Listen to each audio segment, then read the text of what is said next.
बिस्मिल्लाहिर्रहमानिर्रहीम। अच्छा, last time हम बात हमारी रह गई थी। मैं बात कर रहा था, एग्जांपल दे रहा था, परम्यूटेशन समझा रहा था कि परम्यूटेशन और कम्बिनेशन का डिफरेंस बताया था कि एक में ऑर्डर मैटर करता है परम्यूटेशन में, जैसा परम्यूटेशन लॉक का बताया था। इसी तरह कम्बिनेशन लॉक, लेट्स सपोज एक लॉक है, ठीक है, उसमें ऑर्डर मैटर नहीं करेगा। अब वो एग्जांपल मैं दे रहा था, अ,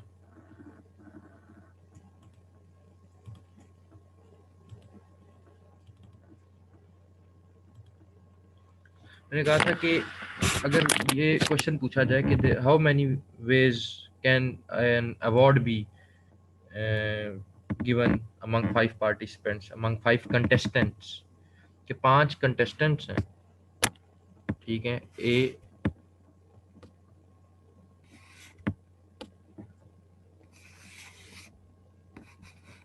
बी, सी, डी, ई, ठीक है। अब 5 कंटेस्टेंट हैं और इन्होंने एक गेम में पार्टिसिपेट किया है। अब अवार्ड मिलना है 3 कंटेस्टेंट्स को, ठीक है, जो 3 जीतेंगे। अभी मतलब पता तो नहीं है, प्रोबेबिलिटी कर रहे हैं ना, तो अभी जस्ट हम ये समझने के लिए कि एक फर्स्ट प्राइज जो है वो है गोल्ड मेडल। सेकंड जो प्राइज है वो उसको मिलेगा सिल्वर मेडल, और थर्ड वाले को मिलेगा ब्रॉन्ज मेडल। अच्छा, अब जो है 3 कंटेस्टेंट एट अ टाइम हमने जो है ना ये अवार्ड देना है। तो क्या कितने वेज हैं, कितने वेज में इस अवार्ड को फर्स्ट, सेकंड और थर्ड प्लेस प्राइज को 5 कंटेस्टेंट में जो है वो डिस्ट्रीब्यूट किया जा सकता है। तो अब लेट्स सपोज मेरे पास स्टार्ट में ना, ये जो पहला केस है, ये मेरे पास 5 चॉइसेस है कि फर्स्ट प्राइज या तो मैं ए को दूं, बी को दूं, सी को दूं, डी को दूं, ई को दूं, ठीक है। तो मेरे पास जो है ना इस वक्त 5 चॉइसेस है। तो लेट्स सपोज मैंने कंटेस्टेंट ए को जो है ना वो दे दिया गोल्ड मेडल, फर्स्ट प्राइज, ठीक है। तो अब मेरे पास कितनी चॉइसेस रहेगी, यानी अब एक कंटेस्टेंट को मैंने गोल्ड मेडल दे दिया है, अब बाकी 4 में से मैंने देने हैं ना बाकी 2 अवार्ड। तो इसका मतलब अब मेरे पास ये चॉइसेस रहेगी, बी, इसको मैंने फर्स्ट प्राइज दे दिया, सी, डी और ई। अब मेरे पास जो है ना 4 चॉइसेस रहेगी,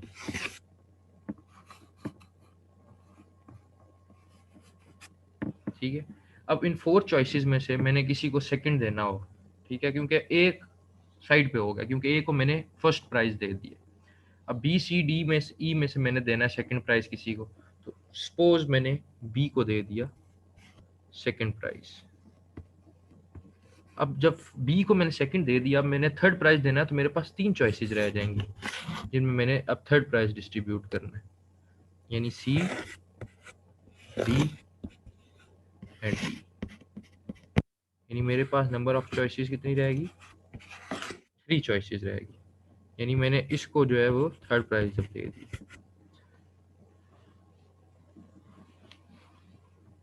ठीक है। इसका मतलब अगर गोल्ड मेडल में देता हूँ फर्स्ट, मैं जब गोल्ड मेडल डिस्ट्रीब्यूट कर रहा हूँ ए, बी, सी, डी, ई में से जिसको भी मैंने गोल्ड मेडल देना है, फर्स्ट प्राइज देना है, तो मेरे पास 5 चॉइसेस हैं। जब भी मैं गोल्ड मेडल डिस्ट्रीब्यूट कर चुकूंगा, सिल्वर मेडल के लिए मेरे पास कितनी चॉइसेस बच जाएंगी, 4 बच जाएंगी।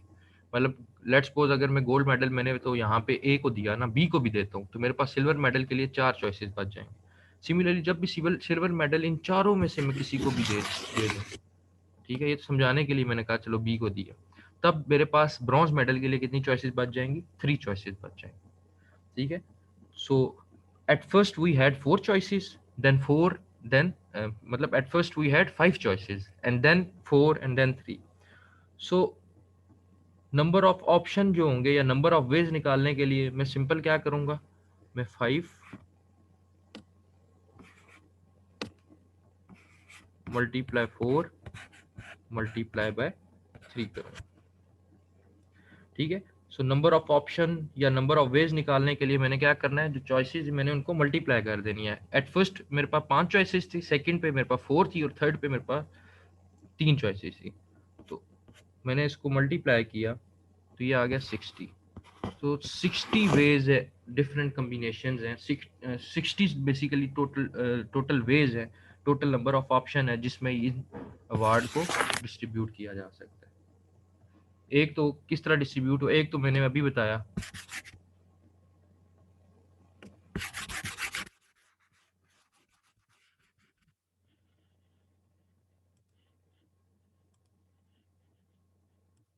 एक वे क्या था कि अभी जो हुआ ए बी सी, यानी ए को मिला फर्स्ट प्राइज, बी को मिला सेकंड प्राइज, सी को मिला थर्ड प्राइज। सिमिलरली बोथ है 160 डिफरेंट वेज बनेंगे।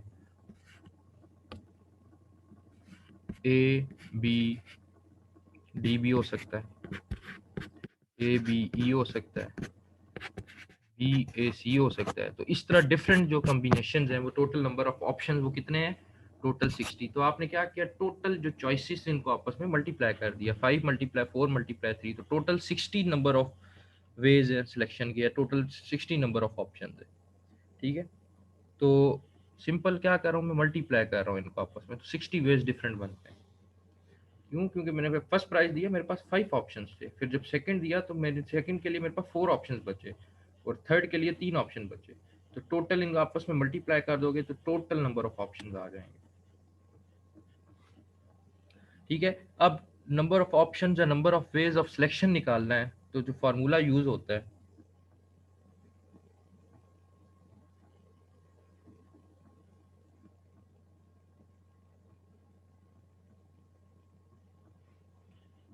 अब एक चीज यहाँ पे ये देखना,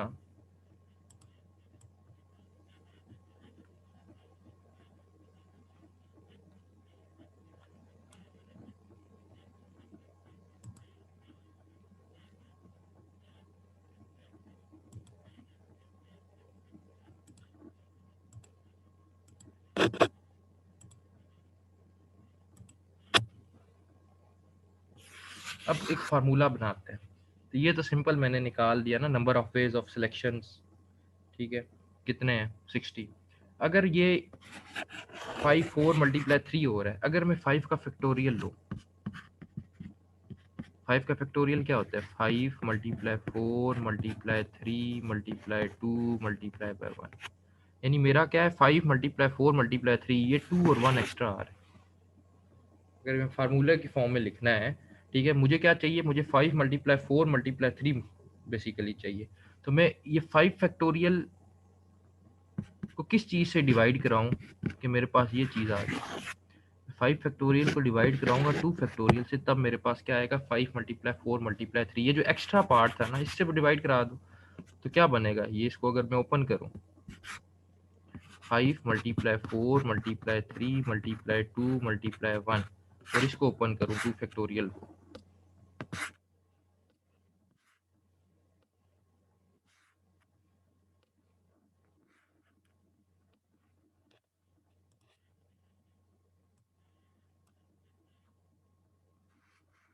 2 मल्टीप्लाई बाय 1, 2 और ये कैंसिल आउट हो गया आपस में, मेरे पास क्या बच गया, 5 4 और 3, यही चीज़ बन गई ना। यानी कि मैं अब बेसिकली एक फार्मूला बनाना चाह रहा हूँ। तो मेरे पास क्या आया था कि नंबर ऑफ ऑप्शंस या number of ways of selection आए थे 4 मल्टीप्लाई 5 मल्टीप्लाई 4 मल्टीप्लाई 3, जिनमें मैंने डिस्ट्रीब्यूट करनी थी प्राइज, अपना prizes, gold medal, silver medal, bronze medal, 5 4 360। अगर मैं इसको एक फार्मूला बनाना चाहूँ, मैंने देखा 5 फैक्टोरियल जो है वो किसके इक्वल होता है, 5 मल्टीप्लाई 4 मल्टीप्लाई 3 मल्टीप्लाई 2 मल्टीप्लाई 1। अब इसमें 2 और 1 एक्स्ट्रा आ रहे हैं, तो 5 फैक्टोरियल को किस चीज़ से मैं अगर डिवाइड कराऊँ कि ये जो 2 मल्टीप्लाई बाय 1 है ये खत्म हो जाए, तो 2 फैक्टोरियल से डिवाइड कराया तो ये खत्म हो गया, यानी कि 5 फैक्टोरियल डिवाइडेड बाय 2 फैक्टोरियल ये सेम है इसके 5 मल्टीप्लाई 4 मल्टीप्लाई बाय 3 के। तो फार्मूला जो एक्चुअली है वो किस तरह बनेगा, इससे ये जो चीज़ है इसको मैं बनाता हूँ,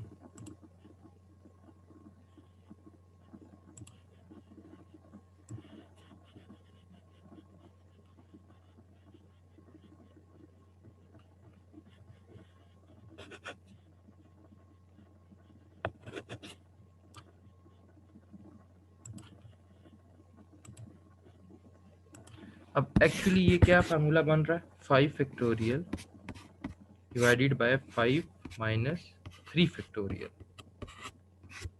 यही चीज़ नहीं है, ये जो है 5 फैक्टोरियल डिवाइडेड बाय 2 फैक्टोरियल और ये इसके इक्वल है, यही चीज़ है ना। तो यहाँ से जो जनरल फार्मूला बन गया परम्यूटेशन का, वो क्या बन गया, n factorial divided bye n minus r factorial, ठीक है। ये यहाँ पे फैक्टोरियल बाहर आएगा,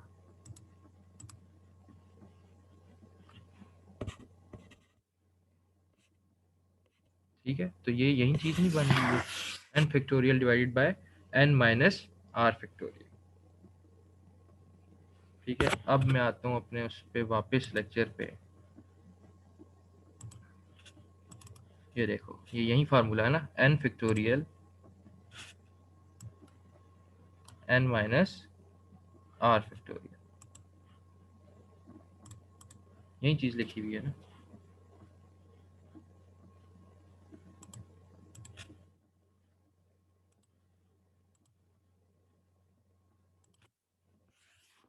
जो भी चीज़ मैंने समझाई है, n factorial divide by n minus r factorial, इसका क्या मतलब है कि अगर मेरे पास n आइटम्स है, आई have n number of items, और उनको मैं असाइन करना चाह रहा हूँ r एक सर्टेन ऑर्डर में, तो दिस इज द फॉर्मूला, ठीक है। n आइटम्स है और उनको मैं असाइन कर रहा हूँ, यानी r जो है एक सर्टेन ऑर्डर में, r असाइन कर रहा हूँ एक सर्टेन ऑर्डर में, तो ये फार्मूला है।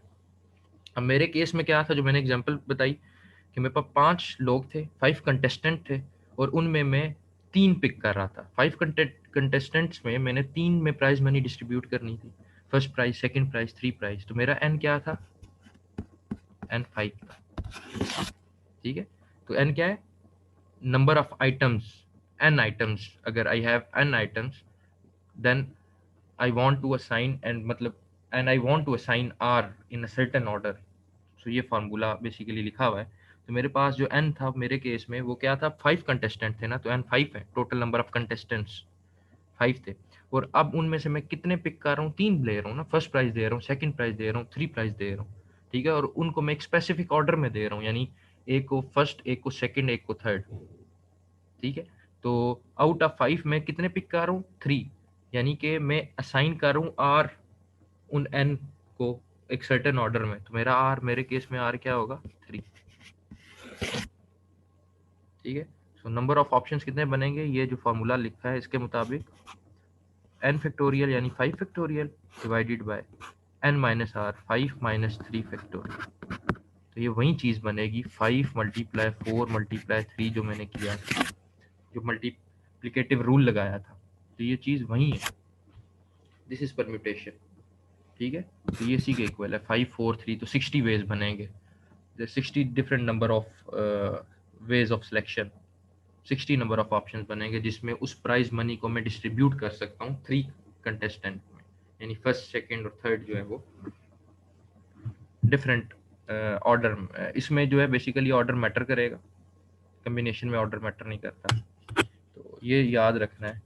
ये n factorial divide by n minus r factorial, ये फार्मूला है to calculate number of ways of selection and arrangement of item, और इसमें परम्यूटेशन में जो है वो ऑर्डर मैटर करता है, कम्बिनेशन में क्या है, ऑर्डर मैटर नहीं करता।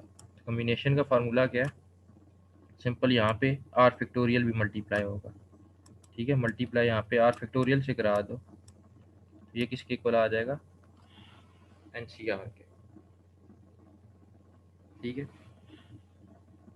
तो एक और चीज़, अगर मैं ये जो फार्मूला अगर देखो, ये जो चीज़ लिखी हुई है, ये किसके इक्वल है, NCR के इक्वल है ना।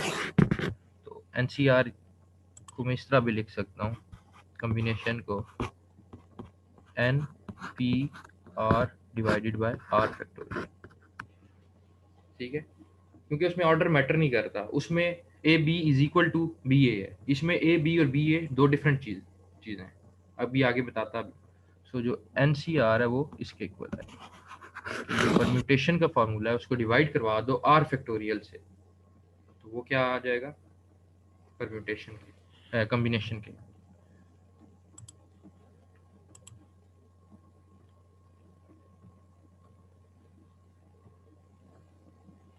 ये वही बात है कि जो परम्यूटेशन है, make use of multiplication rule, जो जनरल मल्टीप्लिकेशन रूल था उसको, उसका मेक यूज करती है परम्यूटेशन।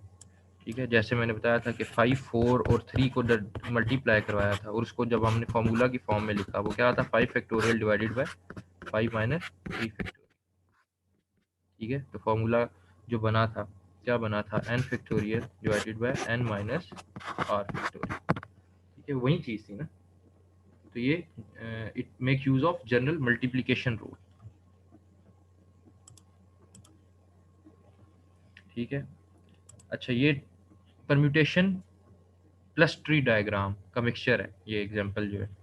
एग्जांपल क्या है, एग्जांपल ये कह रही है कि in how many ways can a letter A B and C be arranged. Letter A B और सी को अरेंज करना है, कितने वेज हैं, किस तरह अरेंज कर सकते हो। अब ये ट्री डायग्राम को जरा साइड वे करो और यहाँ पे देखो, अगर ए बी सी यूं लिख सकते हो, ए सी बी लिख सकते हो, बी ए सी लिख सकते हो, B C A B, C B A. ठीक है, क्योंकि इसमें नंबर ऑफ वो कम थे ना, लेटर्स कम थे, तो ये 1 2 3 4 5 6। ठीक है, देर आर 6 डिफरेंट वेज जिसमें आप इसको अरेंज कर सकते हो। ट्री डायग्राम क्या है कि या तो पहला मतलब n1 = 3 का क्या मतलब है, ये फर्स्ट जो प्लेस है, फर्स्ट प्लेस पे, ये first place, second place, third place. First place पे यहाँ पे ए आ सकता है, फर्स्ट प्लेस पे यहाँ बी भी आ सकता है, सी आ सकता है। 3 लेटर है तो तीनों में से कोई एक आएगा, यानी फर्स्ट प्लेस पे ए, बी या सी में से कोई आएगा। लेट्स सपोज फर्स्ट प्लेस पे ए आ गया, सेकंड प्लेस पे, जो सेकंड प्लेस है, ये जो डॉटेड लाइन है ना, ये फर्स्ट प्लेस है, ये सेकंड, और ये थर्ड प्लेस है। अगर फर्स्ट प्लेस पे ए आ गया तो सेकंड में क्या आ सकता है, सेकंड में बी, 2 लेटर्स बच गए ना, अगर ए आ गया या बी आएगा या सी आएगा। ठीक है,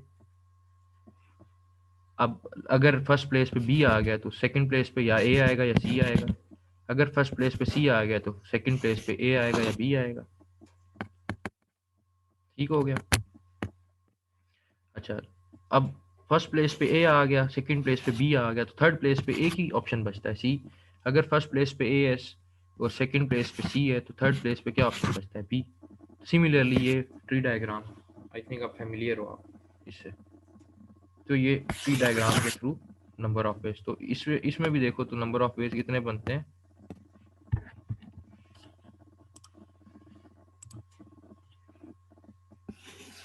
1 2 3 4 5 6। ठीक है, first, second, third, fourth, fifth, six, तो देयर आर 6 डिफरेंट वेज जिसमें इस लेटर ए बी और सी को हम क्या कर सकते हैं, अरेंज कर सकते हैं। ये ट्री डायग्राम थी। n1 3 का मतलब ये है कि जो फर्स्ट प्लेस है उसमें आपके पास 3 चॉइसेस हैं, तो ये सिंपल मल्टीप्लिकेटिव रूल ही है ना, कि फर्स्ट प्लेस पे आपके पास ए बी और सी, फर्स्ट प्लेस में 3 चॉइसेस होंगी, सेकंड प्लेस पे आपके पास 2 चॉइसेस होंगी, मल्टीप्लाई 2 किया, और थर्ड पे एक ही चॉइस बच जाएगी। So 3 2s are 6। Simple multiplicative rule लग गया ना, 3 × 2 × 1, तो there are 6 different number of ways जिसमें आप ए बी और सी को अरेंज कर सकते हो। 3 × 2 × 1। ठीक है, यानी कि फर्स्ट प्लेस में आपके पास 3 चॉइसेस है ना, आप तीन में से कोई एक सिलेक्ट कर सकते हो, ए बी और सी में से कोई तीन चॉइसेस है, तीनों में से कोई भी फर्स्ट प्लेस पे आ सकता है। लेकिन फर्स्ट प्लेस पे अगर ए आ गया या बी आ गया या सी आ गया, सेकंड प्लेस पे 2 चॉइसेस बच जाएंगे आपके पास। सेकंड चॉइस पे भी कोई भी अगर लेट्स सपोज अल्फाबेट आ गया, तो थर्ड पे एक ही चॉइस बचेगी। तो क्या हुआ, सिंपल 3 × 2 × 1, जिस तरह अभी पीछे मैंने वो कंटेस्टेंट वाला प्राइज मनी डिस्ट्रीब्यूट कर, प्राइज जो डिस्ट्रीब्यूट करना था, गोल्ड मेडल जो 5 कंटेस्टेंट में बताया था, तो सिंपल मल्टीप्लीकेशन रूल ही फॉलो कर रहा है ना। तो 3 × 2 ये ट्री डायग्राम के थ्रू हो गया, ये जनरली आप अगर बनाओ तो इतने ही बनते हैं। तो अगर फार्मूला लगाओ परम्यूटेशन का इस पे, NPR क्या होगा?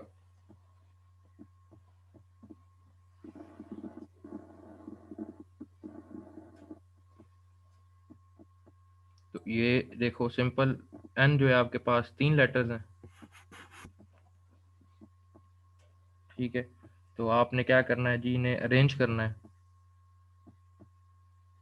तो सिंपल आपके पास जो है ना, R भी क्या, N-R है, R भी 3 ही होगा, 3 डिफरेंट वो प्लेसेस है ना, तो 3 - 3 फैक्टोरियल।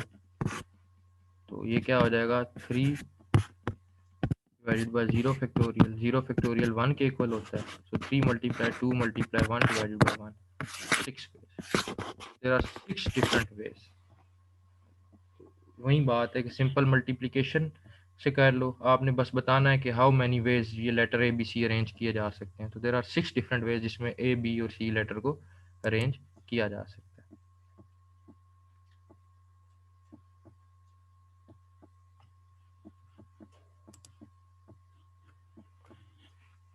ठीक है, तो वही जो बातें मैंने बताई हैं ये वही चीज़ें लिखी हुई, 6 वेज। अगर 4 हों, 4 लेटर्स हों, अब AB की जगह अगर मैं कहूँ यहाँ पे हो A, B, C और D, तो फर्स्ट टाइम आपके पास 4 चॉइसेस हैं। 4 में से कोई मतलब फर्स्ट प्लेस में 1 2 3 4, फर्स्ट प्लेस में आपके पास B, यहाँ पे B आ सकता है, B भी आ सकता है, C भी, यानी 4 चॉइसेस है। ठीक है, अगर यहाँ पे एक कोई अल्फ़ाबेट आ गया तो यहाँ पे अब आपके पास 3 चॉइसेस बच जाएंगी, उन 3 में से कोई आएगा।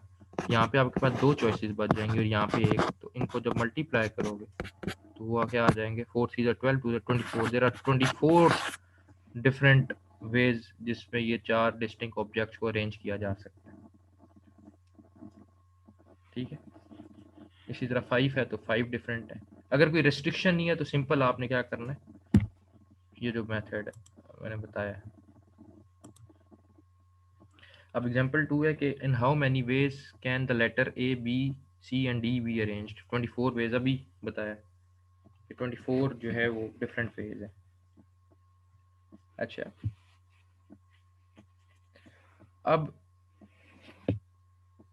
वो ये कहता है कि in how many ways can the letter A, B, C and D be arranged, 24 हो गया। कहता है what if we took 2 letters at a time, अगर हम 2 लेटर्स लें एट अ टाइम तब कितने वेज बनते हैं।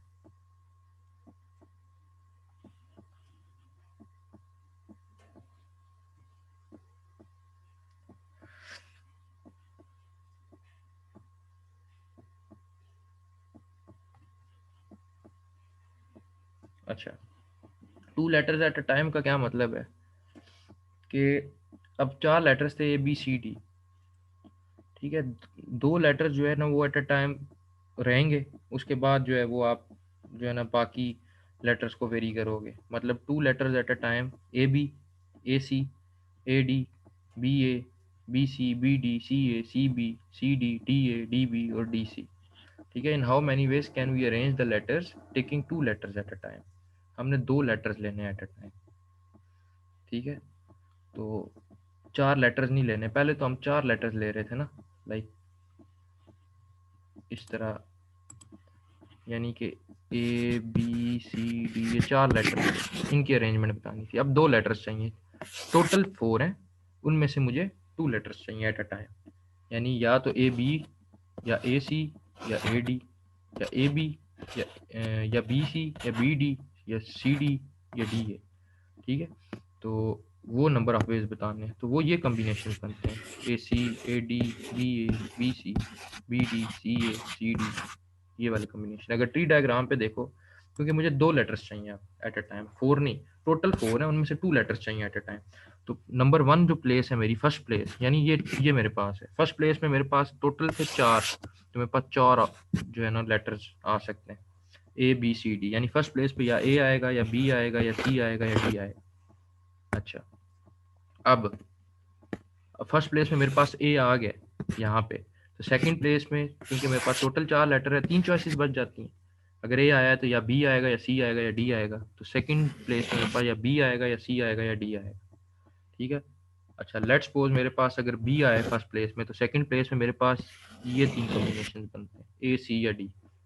ठीक है। चलो लेट्स सपोज मेरे पास सी आए, तो मेरे पास सेकंड प्लेस में ए बी और डी बचता है, इनमें से कोई एक आएगा।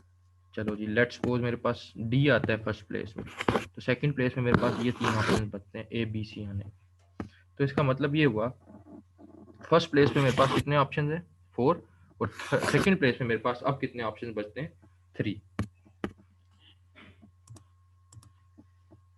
ठीक है। तो सिंपल क्या किया, ये 4 मल्टीप्लाई 3 मल्टीप्लाई करा दिया, तो अब मेरे पास 12 वेज है जिसमें लेटर जो है फॉर जिसमें जो लेटर ए बी सी है, taking 2 letters at a time हम उनको अरेंज कर सकते हैं। There are 12 different ways. 4 and 1 is equal to 4 multiply by 3। So ये मेंशन है 4 मल्टीप्लाई 3 वेज। अगर ये फार्मूला यूज करो यही चीज आएगी। एन क्या था मेरे पास, 4, टोटल लेटर्स अल्फाबेट्स 4 थे। ठीक है। आर क्या था, 2, टेकिंग 2 एट अ टाइम, तो आर मेरे पास 2 हो गया। ये क्या हो गया, 4 multiply 3 multiply 2 multiply by 1 divided bye 4 minus 2 हो गया 2, 2 फैक्टोरियल होता है 2 1, ये कैंसिल आउट हो गया। 4 मल्टीप्लाई बाय 12 वेज जिसमें ए बी सी जो अल्फाबेट्स हैं, लेटर्स हैं, इनको अरेंज किया जा सकता है टेकिंग 2 एट अ टाइम। अगर यही क्वेश्चन हो गया taking 3 at a time, simple ये फॉर्मूला है 4 फैक्टोरियल 4 माइनस 3। ठीक है। 4 मल्टीप्लाई 3 मल्टीप्लाई 2 मल्टीप्लाई बाय 1, तो वो बन गया 4 माइनस 3 1, 12 टू 24, ये आ गया 24। ठीक है। तो ये इसमें आपने सिंपल करना है।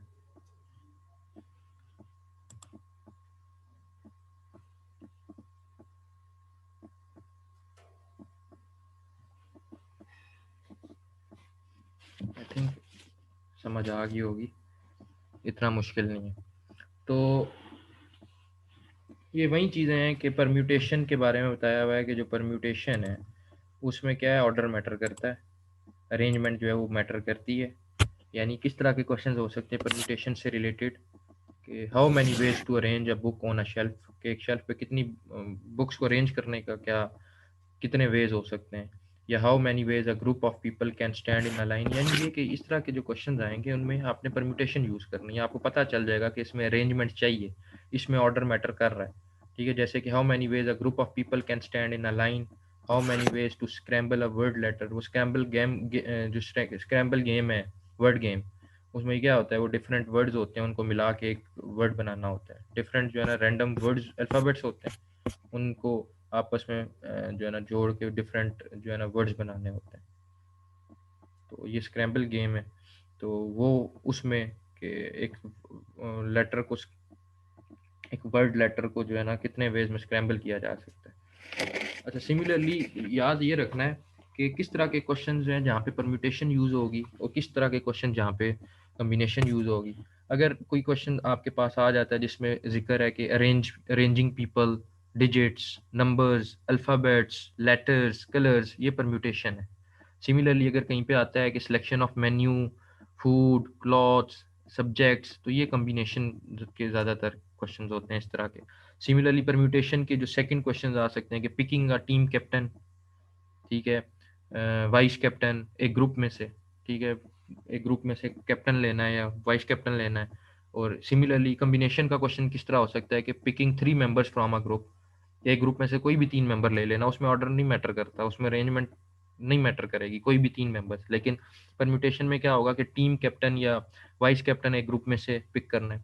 सिमिलरली परम्यूटेशन फर्स्ट सेकंड और थर्ड प्लेस विनर पिक करने हैं डिफरेंट मेंबर्स में से, डिफरेंट ग्रुप में से या एक ग्रुप में से, जैसे एग्जांपल करवाई। और कम्बिनेशन क्या होगा कि पिकिंग 3 विनर्स, कोई भी 3 विनर पिक कर लेना, ये कम्बिनेशन है। ठीक है। और फर्स्ट सेकंड और थर्ड प्लेस के 3 विनर पिक करना, ये क्या है, परम्यूटेशन है। इसमें ऑर्डर भी है, अरेंजमेंट भी है।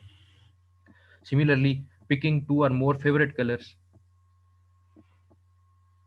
ठीक है। कोई एक बेसिकली कलरफुल ब्रोशर के लिए कोई 2 या 2 से ज़्यादा फेवरेट कलर पिक करने हैं, तो ये परम्यूटेशन है। And picking any 2 colours from colourful brochure, तो वो क्या है, कम्बिनेशन है। यानी कम्बिनेशन में आप कंसर्न नहीं होते हैं अरेंजमेंट से, कम्बिनेशन में आप ऑर्डर मैटर नहीं कर रहा होता। ठीक है, कम्बिनेशन में क्या है, A B is equal to B A, ठीक है। और परम्यूटेशन में क्या है, A B is not equal to B A, ठीक है। अब मैं क्या कहूँ कि ए बी को कितनी वेज में आप, दो अल्फ़ाबेट्स हैं ए और बी, इसको कितने वेज में आप जो है ना अरेंज कर सकते हो। या तो आप इसको ए बी लिख लो या फिर बी ए लिख लो, दो ही है ना पॉसिबिलिटी, यानी there are two different ways. ठीक है, ये जो अल्फ़ाबेट्स हैं इसको आप अरेंज कर सकते हो, दिस इज परम्यूटेशन। क्योंकि परम्यूटेशन में A B is not equal to B A B is different thing, B A is different thing. So alphabet अगर दो हैं ए और बी, तो उनको अरेंज करने के दो वेज हैं, ए बी या बी ए। कम्बिनेशन में कितने हैं वेज, एक ही है। क्यों, कम्बिनेशन में A B is equal to B A, तो परम्यूटेशन में इसका आंसर है 2, कम्बिनेशन में इसका आंसर है 1। क्यों, क्योंकि कम्बिनेशन में ऑर्डर मैटर नहीं करता। कम्बिनेशन में दो अल्फ़ाबेट्स आ गए ए बी बी ए, तो एक ही चीज़ है। तो कम्बिनेशन में A B is equal to B A, वे जिसमें ये अल्फ़ाबेट ए और बी अरेंज हो सकते हैं वो एक ही वे है, या ए बी है या बी ए है, वो एक सेम लेता है इन तीनों दोनों चीज़ों को। This is the difference between permutation and combination. ठीक है, परम्यूटेशन में A B is not equal to B A, but in combination a b is equal to b a. So there are two different ways in which letter a and b can be arranged in permutation, while there is only one way, ठीक है, जिसमें ये letter ए और B जो alphabets हैं इनको arrange किया जा सकता है यूजिंग कम्बिनेशन रूल। तो कम्बिनेशन में ऑर्डर अरेंजमेंट मैटर नहीं करती, लेकिन जो परम्यूटेशन है उसमें ऑर्डर और अरेंजमेंट मैटर करती है। तो ये जो है ना, इसमें ये ख्याल रखना है while solving permutation combination problems, कि कहाँ पे क्या चीज़ पूछी गई है। तो इसके अलावा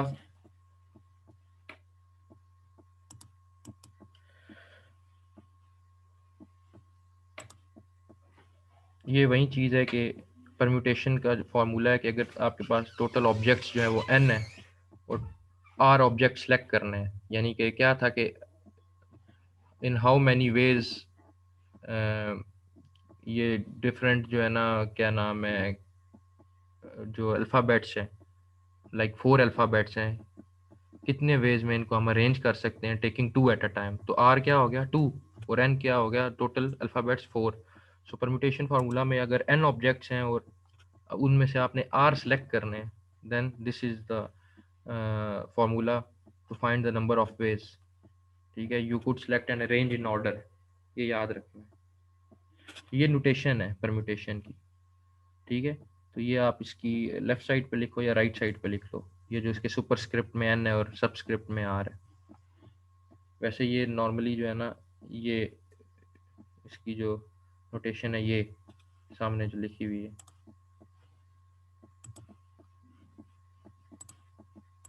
ठीक है, ये कि सुपरस्क्रिप्ट जो है आपकी लेफ्ट साइड पे और सबस्क्रिप्ट आपकी राइट साइड, जिस तरह ये मेंशन है।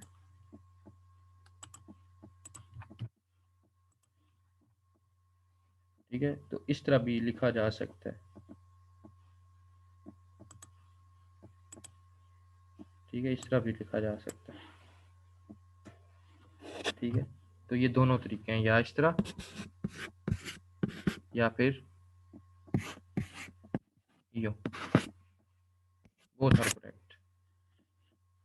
ठीक है, ये जो है ना, ये यही चीज़ है।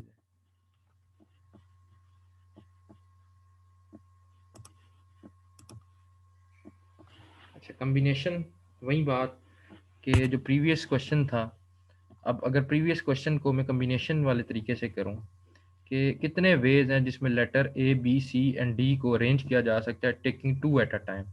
अब परम्यूटेशन में क्या था, परम्यूटेशन में A B is not equal to B A, यानी परम्यूटेशन में ये इसको एक अलग वे ले रहा था, इसको एक अलग वे ले रहा है, लेकिन यहाँ पे कॉम्बिनेशन में ये दोनों वे सेम है, ये एक ही है वे। सिमिलरली ए सी और सी ए, परम्यूटेशन इसको अलग ले रहा था लेकिन कॉम्बिनेशन में ये एक ही चीज़ है। सो अब परम्यूटेशन के केस में कितने वेज थे जिसमें लेटर ए बी सी को अरेंज किया जा सकता है taking two at a time, वो थे टोटल 12 वेज। लेकिन अब हम ऑर्डर में इंटरेस्टेड नहीं है, क्योंकि अब हम कम्बिनेशन की बात कर रहे हैं, कम्बिनेशन को देख रहे हैं। कम्बिनेशन में ऑर्डर नहीं होता, ठीक है, ऑर्डर मैटर नहीं करता, ठीक है। तो सेम एग्जांपल में ए बी जो था वो बी ए के इक्वल नहीं था पीछे, लेकिन यहाँ पे A B is same as B A. क्यों? क्योंकि कम्बिनेशन में बता चुका हूँ, ऑर्डर अरेंजमेंट, ऑर्डर और अरेंजमेंट कम्बिनेशन में मैटर नहीं करती।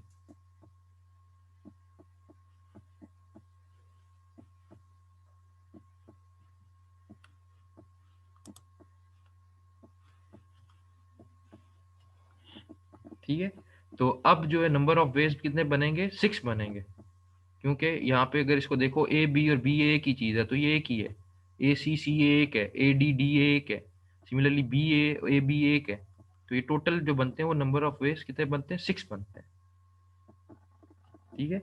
अगर कम्बिनेशन में अगर ऑर्डर आप नहीं देखते जिसमें कम्बिनेशन में, तो टोटल नंबर ऑफ वेज ये बनते हैं जो मैंशनड है, A B, A C, A D, B C, B D and C D. There are total 6 ways in which the letters A, B, C and D can be arranged taking two at a time without regard to order. अगर paper में ये लिखा आ जाए कि without regard to order, तो इसका मतलब combination पूछी जा रही है। अगर ये मेंशन ना हो, इसका मतलब ऑर्डर मैटर करेगा, या विद रिगार्ड टू ऑर्डर लिखा हो, इसका मतलब परम्यूटेशन है। सो यही example A B C D, इसको permuted in 12 different ways, but इनको कंबाइंड सिर्फ 6 वेज में किया जा सकता है, ठीक है। तो कॉम्बिनेशन एंड परम्यूटेशन का ये फर्क था। फर्क ये है कि अगर ऑर्डर में इंटरेस्टेड नहीं होंगे तो क्वेश्चन कॉम्बिनेशन का बन जाएगा। अगर ऑर्डर में इंटरेस्टेड होंगे, इसमें ऑर्डर को कंसीडर किया जाएगा, ठीक है, तो परम्यूटेशन का नहीं किया जाएगा तो कॉम्बिनेशन का।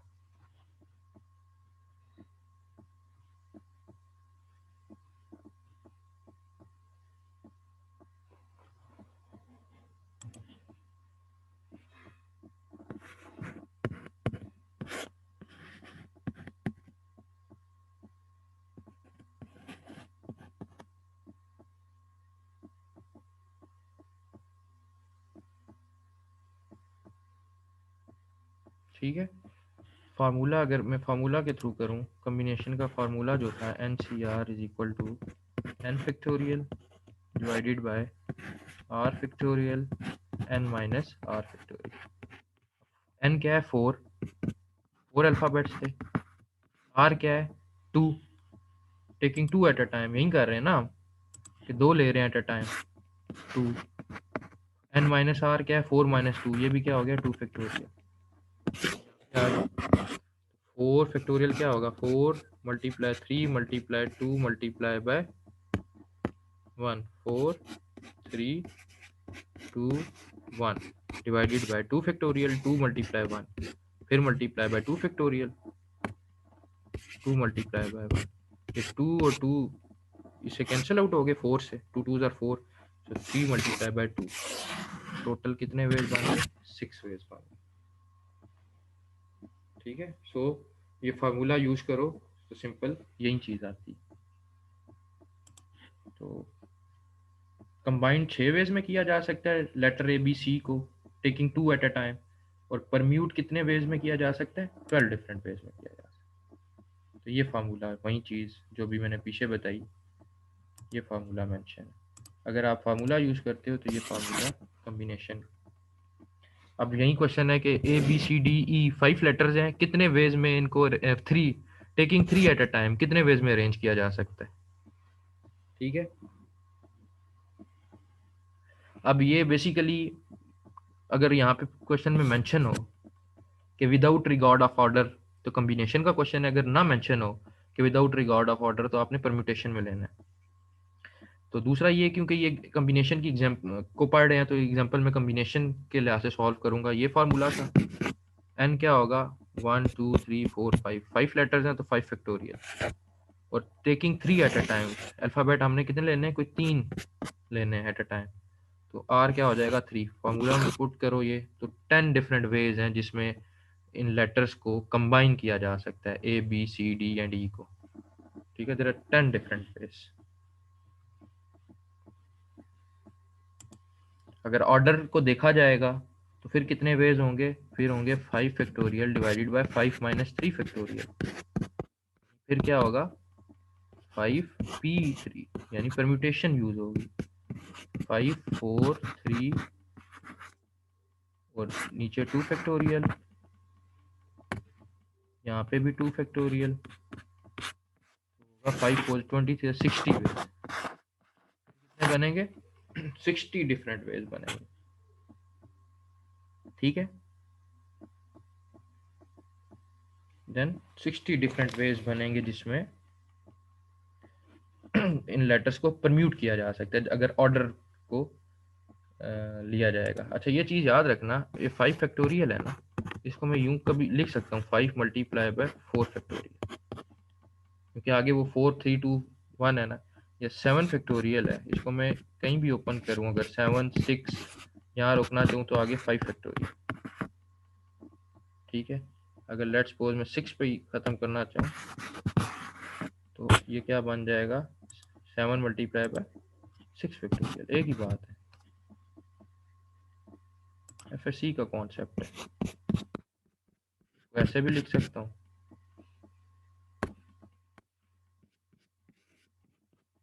ठीक है, मजीद आगे ओपन और इसको बढ़ाना चाहूँ, 6 मल्टीप्लाई 5 फैक्टोरियल भी लिख सकता हूँ। ठीक है, वहीं एफएससी में जो चीज़ें डिस्कस की थी ये भी चीज़ें पता होनी चाहिए। तो ये यही चीज़ है कि कम्बिनेशन में जो वेज होते हैं वो परम्यूटेशन से कम होते हैं। ये चीज़ अभी देख भी लिया है कि जिस तरह letter A B C D को अभी पिछली एग्जांपल में 10 वेज में कंबाइन किया जा सकता है, लेकिन देर आर 60 डिफरेंट वेज जिसमें इसको परम्यूट किया जा सकता है। तो नंबर ऑफ वेज कम्बिनेशन के एज कम्पेयर टू परम्यूटेशन कम होते हैं। और दूसरा ये है कि इनमें डिफरेंस ये है कि परम्यूटेशन में ऑर्डर अरेंजमेंट को कंसीडर किया जाता है, और कम्बिनेशन में जो है ना अरेंजमेंट और ऑर्डर नहीं देखा जाता। ठीक है, ordering is not important in case of combination. अब एग्जाम्पल है, there are 4 students from class of 11, they are suppose to work as a team on a project. अब 4 स्टूडेंट हैं, 11 लोग हैं क्लास में, उनमें से 4 स्टूडेंट जो हैं वो दे आर सपोज टू, एक आपका फाइल एफ वाई पी है, हर एफ वाई पी में 4 4 स्टूडेंट अलाउ हैं। ठीक है, अब 11 की क्लास है, 4 एक लेट सपोज जो है ना मैंने लेना है, ग्रुप लेना है कोई भी 4 स्टूडेंट्स का, तो कितने वेज हैं कि कौन से 4 स्टूडेंट्स आ सकते हैं। अब यहाँ पे कॉम्बिनेशन लगेगा। ठीक है, कोई भी 4 आए ना, कोई इसमें ऑर्डर या अरेंजमेंट का जिक्र नहीं है। ठीक है, कोई भी डिस्टिंक्ट 4 स्टूडेंट्स चाहिए, तो सिंपल टोटल एन मेरे पास क्या हो गया, 11। कॉम्बिनेशन का फॉर्मूला जो था एन सी आर क्या था, n factorial R factorial n minus are factorial. N क्या हो गया, 11, और कितने सेलेक्ट करने हैं, 4 स्टूडेंट्स। आर क्या हो गया, 4।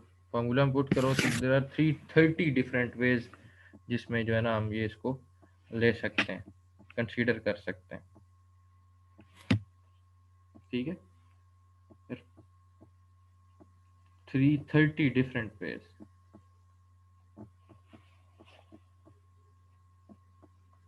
ठीक है, और ये क्वेश्चन है भी कम्बिनेशन का, क्योंकि यहाँ पे अली, मतलब पहला स्टूडेंट अली हो और दूसरा स्टूडेंट उस्मान हो, या पहला स्टूडेंट उस्मान हो दूसरा अली हो, एक ही बात है। यहाँ पे ऑर्डर अरेंजमेंट मैटर नहीं करेगी। 4 स्टूडेंट्स चाहिए मुझे, मतलब ये 4 स्टूडेंट मैंने लेने हैं ग्रुप में। मैंने यूं एक एक्सेल फाइल बना ली, पहला यहाँ पे नाम लिखा अली, सेकंड लिखा उस्मान, थर्ड लिखा बिलाल, फोर्थ लिखा अहमद। तो ये चीज़ या मैं फर्स्ट पे अहमद लिखूं, सेकंड पे बिलाल लिखूं, थर्ड पे उस्मान लिखूं, और ये वाला अली जो था एंड पे लिख दूं, तो ये की चीज है। 4 स्टूडेंट ही आने चाहिए ना ग्रुप में, इसमें ऑर्डर अरेंजमेंट मैटर नहीं करेगी। दैट्स वाई ये कम्बिनेशन का ही एग्जांपल है। तो कम्बिनेशन वाला फार्मूला लगा तो 30 डिफरेंट जो है ना डिस्टिंक्ट जो है ना वो वेज हैं जिसमें 4 स्टूडेंट्स जो हैं वो हम कंसीडर करेंगे यार। वेज हैं, नंबर ऑफ सिलेक्शन जो है, total number of ways of selection वो कितने हैं? 330। तो 330 डिफरेंट वेज बनते हैं फ्रॉम अ क्लास ऑफ 11 और 4 स्टूडेंट्स सामने लेने हैं। 330 डिफरेंट वेज।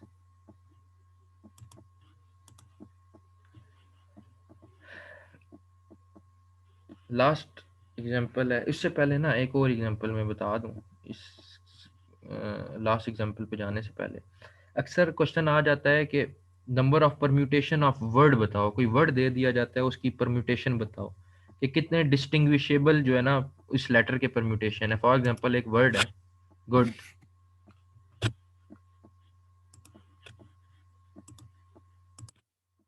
ये वर्ड है। पूछा जाता है क्वेश्चन जी number of permutation of word good कितने हैं। ठीक है, यार लिखा जाता है कि how many distinguishable permutation of the letter in good. ठीक है, तो इसका तरीका ये है कि आपने सिंपल क्या करना है, आपके पास टोटल वर्ड्स कितने हैं? 1 2 3 4 अल्फ़ाबेट्स 4। गुड जो आपका वर्ड है उसमें 4 अल्फ़ाबेट्स हैं, 4 फैक्टोरियल। डिवाइड आपने उससे करना है जो वर्ड्स रिपीट हो रहे हो। अब इस जो अल्फ़ाबेट्स आपके रिपीट हो रहे हो, गुड में कितने अल्फ़ाबेट्स हैं? कौन से अल्फ़ाबेट रिपीट हो रहे हैं? ओ रिपीट हो रहा है 2 दफ़ा, सो डिवाइडेड बाय 2। सिंपल आपने ये करना है। So 4 multiply 3 multiply 2 multiply 1 divided by 2 multiply by 1। ये कैंसिल आउट हो गया। So there are 12 different ways. There are 12 number of permutation of the word good. So 12 distinguishable permutation of the letters in good. ठीक है, तो ये अक्सर इस तरह का क्वेश्चन पूछा जा सकता है। या फिर लेट्स सपोज एक वर्ड है बनाना।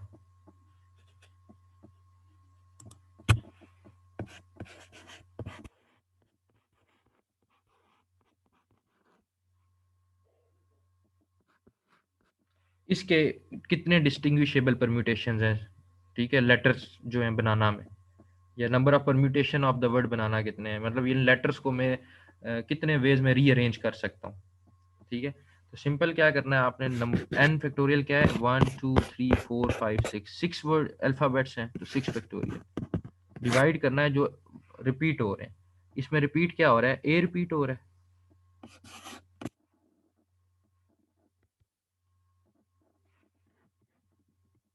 ठीक है, ए रिपीट हो रहा है।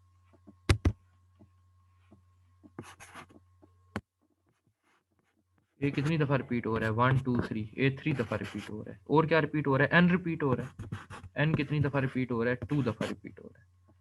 बस यही 2 अल्फाबेट्स रिपीट हो रहे हैं, तो आपने डिवाइड करना था जो रिपीट हो रहे हैं उन फैक्टोरियल से। ए 3 दफा रिपीट हो रहा है, 3 फैक्टोरियल मल्टीप्लाई बाय एन कितनी दफा रिपीट हो रहा है? 2 दफा, 2 फैक्टोरियल। जो ये आंसर आएगा उतने डिस्टिंग्विशेबल परम्यूटेशन है लेटर्स के in this word banana. Similarly Mississippi, जितने लेटर्स हैं, तो आपने सिंपल क्या करना है, टोटल नंबर ऑफ अल्फाबेट्स उसको डिवाइड करना है जो रेपिटेशन हो रही है जिन लेटर्स की, उनके फैक्टोरियल से। ए की रेपिटेशन 3 दफा थी तो 3 फैक्टोरियल मल्टीप्लाई वर्ड एन की रेपिटेशन, जो सॉरी अल्फाबेट एन है उसकी रेपिटेशन कितनी दफा थी? 2 दफा, सो 2 फैक्टोरियल। तो जो आंसर आएगा उतने नंबर ऑफ पेज।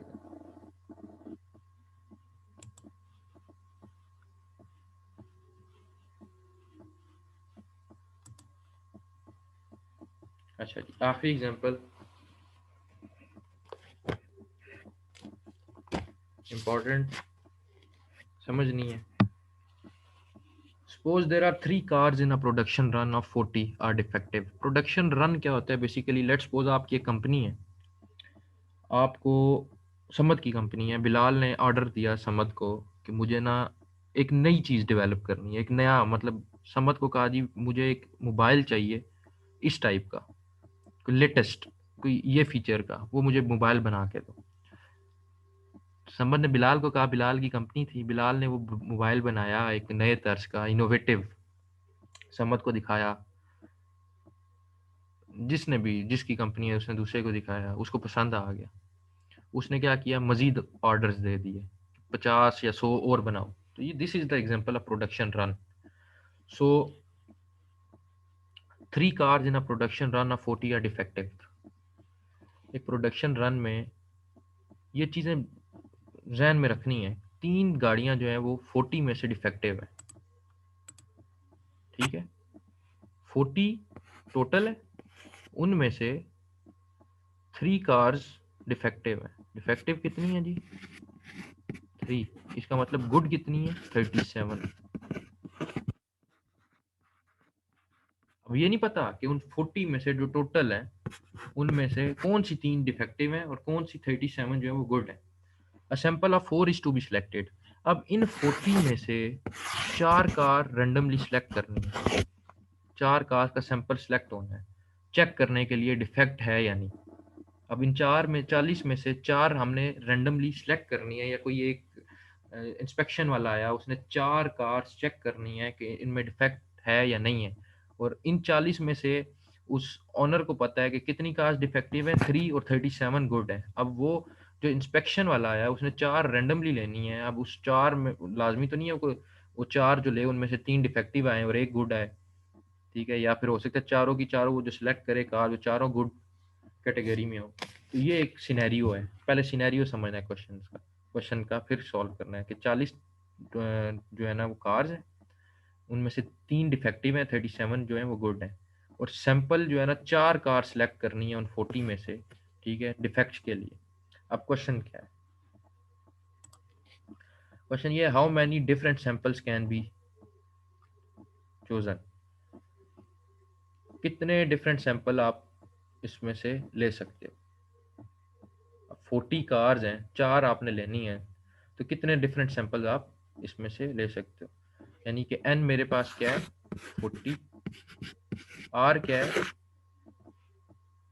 सैंपल कितना सिलेक्ट करना है, 4 सिलेक्ट करना है, यानी कि जो आप कार सिलेक्ट कर रहे हो 4 कर रहे हो ना, 4 लेनी है, 40 में से आपने 4 सिलेक्ट करनी है, तो r क्या हो गया, 4 हो गया ना, ठीक है। तो पहला क्वेश्चन तो सिंपल है, इस फॉर्मूला में ये पुट करो, n की जगह आपने पुट करना है 40,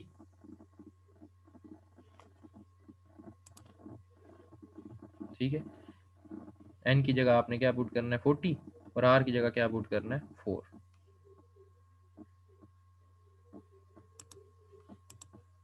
ठीक है।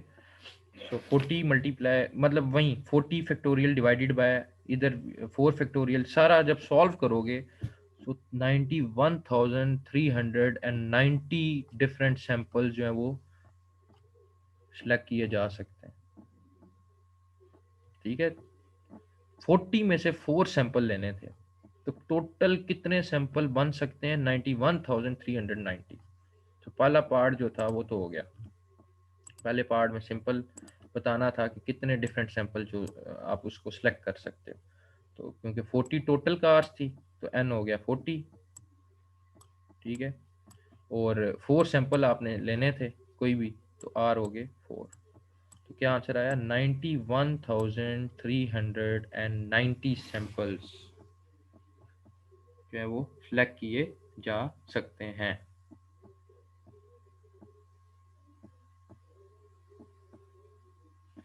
ठीक है।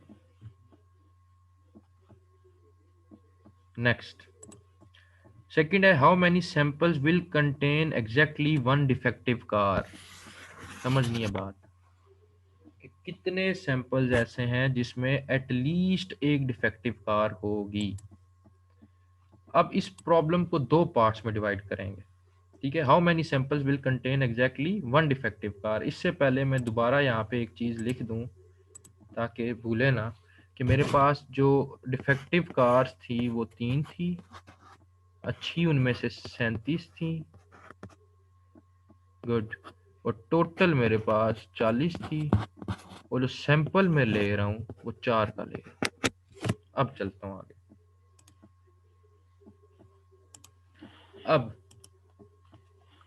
अब इस पूरी एग्जांपल को दो प्रोसेस में हमने लेना है। सबसे पहले हमने देखना है, क्योंकि मैंने how many samples will contain exactly one defective car, exactly कि 3 गुड हो और एक डिफेक्टिव हो, वो कितने सैंपल्स होंगे। टोटल थे 91,000 समथिंग सैंपल्स। उसमें से कितने ऐसे सैंपल्स हैं जिनमें एक एग्जैक्टली एक डिफेक्टिव कार होगी। मतलब कहने का क्या है कि वो कौन से सैंपल हैं जिनमें 4 थे ना, 1 2 3 4, एक डिफेक्टिव कार हो ही, वो कितने सैंपल्स हैं, बाकी 3 गुड हो एक डिफेक्टिव हो। तो इसको करने का क्या तरीका है जी, आपने अपने स्टेप प्रॉब्लम को 2 स्टेप्स में डिवाइड कर दिया। पहले आप वो का देखो, वो सैंपल्स देखो जिनमें डिफेक्टिव कार है, ठीक है, और सेकंड वो कार देखो जिनमें गुड कार है। तो पहला जो स्टेप है कि कितने ऐसे सैंपल हैं जिनमें एक डिफेक्टिव कार होगी, कितने ऐसे सैंपल हैं जिनमें एक डिफेक्टिव कार होगी। सो इतने सैंपल ऐसे हैं जिनमें एक डिफेक्टिव कार होगी।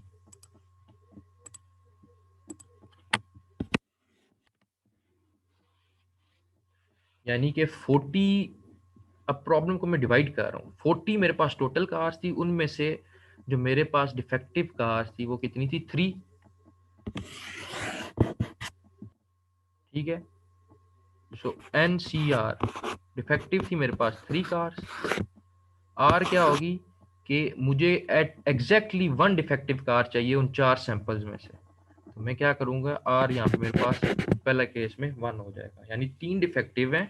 अब मेरे पास एन 3 है और आर 1 है, क्योंकि मुझे एग्जैक्टली 1 डिफेक्टिव कार चाहिए। इससे मेरे पास ये पहला आ जाएगा डिफेक्टिव कार्स का आंसर।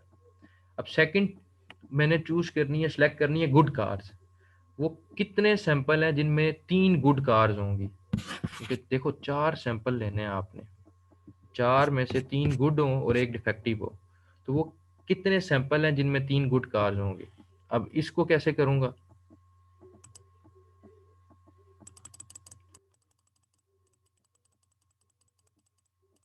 मेरे पास देखो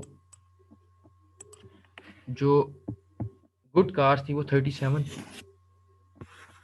40 में से गुड कार्स कितनी थी, 37, ठीक है। तो एन सी आर, तो एन मेरा क्या हो गया, 37।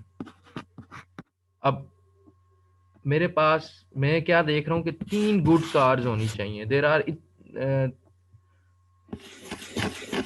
सी into 37 3 ways to choose 3 good cars, क्योंकि मुझे एग्जैक्टली 1 डिफेक्टिव कार चाहिए ना, तो यानी कि 3 गुड होंगी, तो इस केस में आर क्या होगा, 3 होगा, यानी कि 3 good cars out of 37 good cars.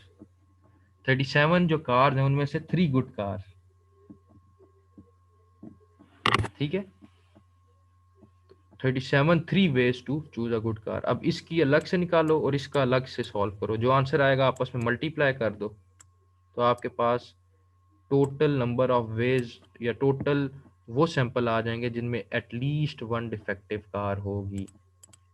At least 1 defective car का क्या मतलब, 4, जो इंस्पेक्शन वाला था उसने 4 सैंपल लेने थे, उनमें से कितने वेज हैं जिसमें एटलीस्ट एक जो कार है वो डिफेक्टिव हो और बाकी तीनों गुड हो। तो वो 23,310 डिफरेंट सैंपल्स होंगे जिनमें जो एक जो है वो डिफेक्टिव होगी और 3 गुड होंगी। तो इस प्रॉब्लम को मैंने 2 पार्ट्स में डिवाइड किया कि एक पहले डिफेक्टिव कार्स में से मैं देख लूं और एक गुड कार्स में से देख लूं। अब गुड कार्स मेरे पास 37 थी आउट ऑफ 40, ठीक है। अब 37 जो कार्स थी, यानी मेरे पास एन है 37। अब मेरी रिक्वायरमेंट ये है कि एक डिफेक्टिव एटलीस्ट होनी चाहिए। इसका मतलब ये, अगर इसका मैं दूसरी तरह बात करूं, 3 गुड होंगी तो एक डिफेक्टिव बनेगी ना, या एक डिफेक्टिव हो तो 3 गुड बनती हैं। सो एन मेरा 37 है और आर मेरा क्या होगा, 3, कि उन 37 में से मेरी जो नंबर ऑफ कार्स गुड हों वो 3 हों, उसके कितने कम्बिनेशन बनेंगे, उसके इतने कम्बिनेशन बनेंगे। और ये जो डिफेक्टिव कार्स है उसमें क्या है कि 3 मेरे पास 30 में से 3 डिफेक्टिव कार्स थी, एन 3, एटलीस्ट वन डिफेक्टिव होनी चाहिए, एग्जैक्टली वन डिफेक्टिव होनी चाहिए, तो आर मतलब वन, आर वन का मतलब ये है एग्जैक्टली वन डिफेक्टिव उनमें से हो। तो वो कितने वेज बन गए, थ्री, सी इंटू थ्री वन। इसको अलग सॉल्व करोगे, इसको अलग सॉल्व करोगे, आपस में मल्टीप्लाई करोगे तो 23,310 डिफरेंट वेज बनेंगे जिसमें एग्जैक्टली वन डिफेक्टिव कार हो। ठीक है, वो वही फार्मूला इसमें लगाओ, इसमें लगाओ फार्मूला। ये मल्टीप्लाई इसलिए किया है क्योंकि एंड रूल लगेगा ना, एंड रूल मल्टीप्लाई होता है, क्योंकि ये प्लस ये मिल के जो है एग्जैक्टली वन डिफेक्टिव कार देंगे। क्योंकि मैंने अपने प्रॉब्लम को ब्रेक कर दिया, अलग अलग मैंने कर दिया है, इकट्ठा में सॉल्व नहीं कर सकता था। गुड वाले और डिफेक्टिव कार्स का अलग अलग कर दिया, डेटा अलग गिवन था। तो क्योंकि अलग किया इन दोनों को एंड करना है ना, एंड रूल लगेगा, defective car plus defective cars and good cars, इनमें से मिलके जो ये दोनों का कॉम्बिनेशन बनाएगा ना एग्जैक्टली वन डिफेक्टिव कार, तो इसमें मल्टीप्लाई होगा एंड रूल में, तो दैट्स व्हाई ये मल्टीप्लाई हुआ इधर। ये वाला जरा इसको गौर से देखना, ये पार्ट समझ, इसमें मसला आ सकता है, मुझसे दोबारा पूछ लेना। थर्ड जो है, what is the probability that a randomly selected sample will contain exactly one defective car. Probability बतानी है अब यहाँ पे। प्रोबेबिलिटी क्या होती थी, प्रोबेबिलिटी होती थी ना कि नंबर ऑफ वेज और total number of possible events, number of veg event can happen. Probability यहाँ पे क्या होगी कि जो एग्जैक्टली वन डिफेक्टिव कार हैं वो sample divided by total samples, तो एग्जैक्टली वन डिफेक्टिव कार के सैंपल्स कितने हैं, 23,310, और टोटल सैंपल्स कितने थे, वो थे पीछे जो हमने समथिंग 90,000 के करीब थे। सिंपल वो डिवाइड कर दोगे, आपके पास प्रोबेबिलिटी आ जाएगी।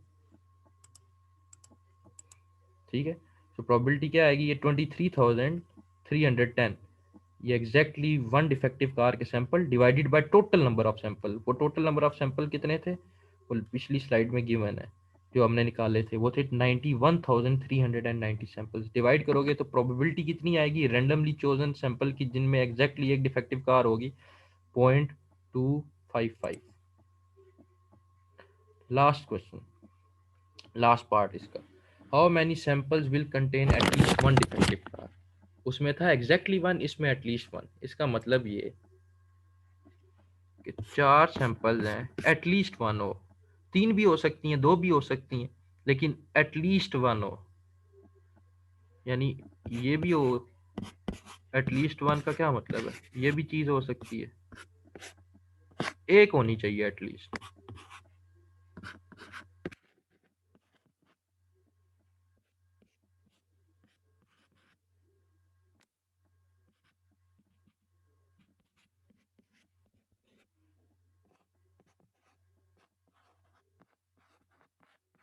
ठीक है, यानी ये भी एटलीस्ट वन की कैटेगरी में आता है कि तीन डिफेक्टिव हो और एक गुड हो, या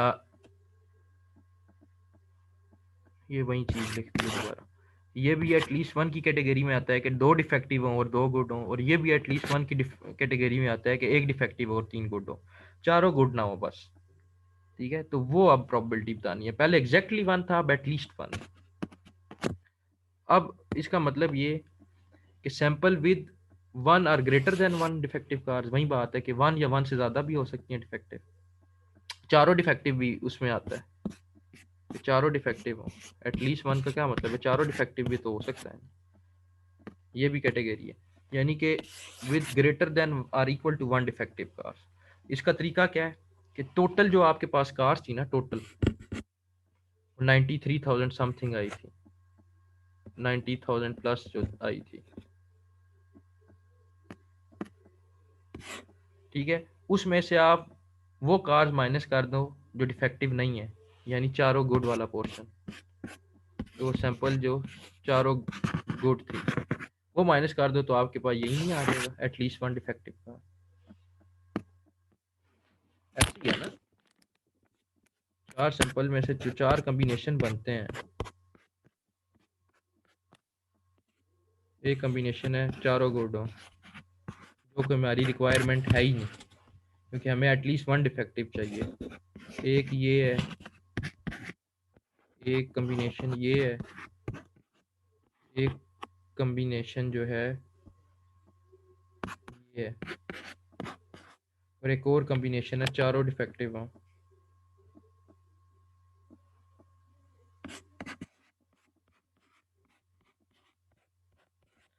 इन सब को जो ऐड किया था, जो स्टार्ट में हमारा नंबर ऑफ सैंपल्स आए थे, उनमें से अगर ये वाले माइनस कर दो तो आपके पास ये ओवरऑल पोर्शन बच जाएगा जो आपको रिक्वायर है। यानी टोटल जो सैंपल्स थे उनमें से ये गुड वाले with no defective car minus कर दोगे तो एटलीस्ट वन डिफेक्टिव कार वाला सिनेरियो बन जाएगा, क्योंकि इन सब को ऐड करो तो वो टोटल कार्स बनती हैं।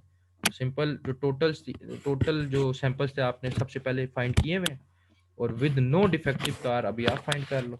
विद नो डिफेक्टिव कार कितने सैंपल्स होंगे वो निकाल लो, तो टोटल में से माइनस कर दो तो with at least one defective car आपके पास जो है ना वो सैंपल्स आ जाएंगे। So number of samples with no defective car ये मैंने निकालने और टोटल में से माइनस कर देना है। अब टोटल कितनी थी जी आपके पास गुड कार्स? 37 थी, तो एन कितना हो गया?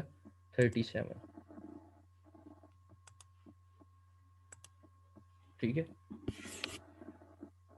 टोटल 40 में से डिफेक्टिव कितनी थी? 3, और गुड कितनी थी? 37। तो आप कौन सी निकाल रहे हो? Number of sample with no defective cars, तो एन क्या हो गया? 37। और टोटल सैंपल्स कितने ले रहे हो? नंबर ऑफ सैंपल्स कितने ले रहे हो जो आप चेक कर रहे हो? 4 ले रहे हो, तो यहाँ पे आ जाएगा 4। ठीक है, तो ये जब इसकी आप निकालोगे क्या कहते हैं नंबर ऑफ सैंपल्स वो इतने बनेंगे, तो टोटल में से ये माइनस कर दोगे तो ये आंसर आ जाएगा विद एटलीस्ट वन डिफेक्टिव। ठीक है, तो C37 4 ये इंपॉर्टेंट था यहाँ पे कि आपने वो कार्स निकालनी है जो डिफेक्टिव नहीं है। तो कितनी कार्स हैं जो डिफेक्टिव नहीं है? 37। चेक कितनों में कर रहे हो? 4 का सैंपल लेके चेक कर रहे हो, तो आर क्या होगा? 4। ये थी जी प्रॉब्लम, इसको गौर से देखना है। इसमें पार्ट 2 दोबारा आपने गौर से देखना है, जो क्वेश्चन का पार्ट 2 था।